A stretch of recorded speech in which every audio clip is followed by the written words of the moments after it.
അതിരപ്പള്ളി മലക്കപ്പാറ റോഡിൽ ആംബുലൻസ് തടഞ്ഞ് കാട്ടാനകൾ. റോഡിൽ നിന്നിരുന്ന കാട്ടാനകൾ ആംബുലൻസ് ആക്രമിക്കാൻ ശ്രമിച്ചു. ഇന്നലെ വൈകിട്ട് 5 മണിക്ക് വാൽ ഹൗസ് ഭാഗത്ത് വെച്ചാണ് 2 ആനകൾ ആംബുലൻസ് നേരെ പാഞ്ഞെടുത്തത്.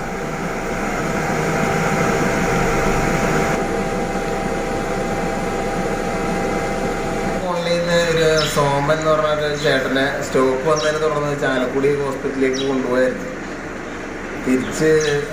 തിരിച്ചു വരുന്ന വഴിക്ക് അവിടെ നിന്ന് ഒരു 3 മണിക്ക് ശേഷമാണ് അവിടെ നിന്ന് പോകുന്നത്. തിരിച്ചു വരുമ്പോൾ വാലു ഹൗസിന് തൊട്ട് താഴെ വെച്ച് 2 ബെഞ്ചിന് താഴെ വെച്ചാണ് ഈ സംഭവം നടക്കുന്നത്. കുറച്ച് നേരം ആന തടഞ്ഞിട്ടു. പിന്നെ ആ കുട്ടിയുള്ളത് കൊണ്ടാണ് അത് ഇത്രയും ഒരു ഇതായിട്ട് ഓടി വന്നത്. അല്ലെങ്കിൽ സാധാരണ അതിനെ പ്രശ്നങ്ങൾ ഉണ്ടാക്കാറില്ല.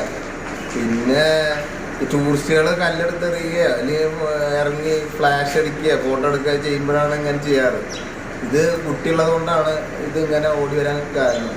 നമ്മൾ കുറേ കണ്ടിട്ടുണ്ട്, ഇതേപോലെ എനിക്ക് കുറേ അനുഭവം ഉണ്ടായിട്ടുള്ളതാണ്.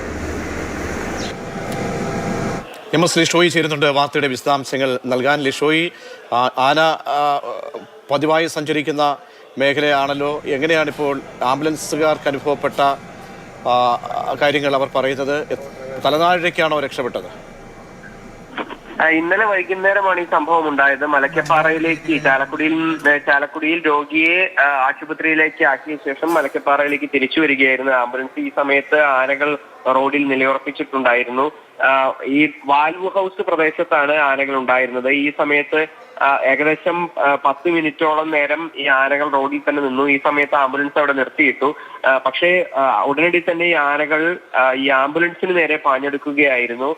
ആംബുലൻസിന്റെ എഞ്ചിൻ ഇരപ്പിച്ച് പ്രതിരോധിക്കുകയാണ് ചെയ്തത് ഇതിലുണ്ടായിരുന്ന ഡ്രൈവർ. അതോടുകൂടി ആനകൾ മടങ്ങി പോവുകയും ചെയ്തു. ഈ മേഖലയ്ക്ക് തൊട്ടടുത്ത് തന്നെയാണ് കഴിഞ്ഞ ദിവസവും രോഗിയുമായി പോയ ആംബുലൻസിന് നേരെ കാട്ടാനകൾ പാഞ്ഞെടുത്തത്. കാടിനുള്ളിലൂടെയുള്ള വന പാതയായതിനാൽ തന്നെ ഇതിൽ നിയന്ത്രണം ഏർപ്പെടുത്തുക എന്ന് പറയുന്നത് വനം വകുപ്പിനെ സംബന്ധിച്ചിടത്തോളം അല്പം ബുദ്ധിമുട്ടേറിയ കാര്യമാണ്. പക്ഷേ ഇപ്പോൾ ഈ ഒരു സമയത്ത് കഴിഞ്ഞ കുറച്ച് ദിവസങ്ങളായി ആനകൾ റോഡിലിറങ്ങുന്നത് പതിവാണ് ഇവിടെ. MS ലിഷോയിയാണ് വിവരങ്ങൾ നൽകിയത്.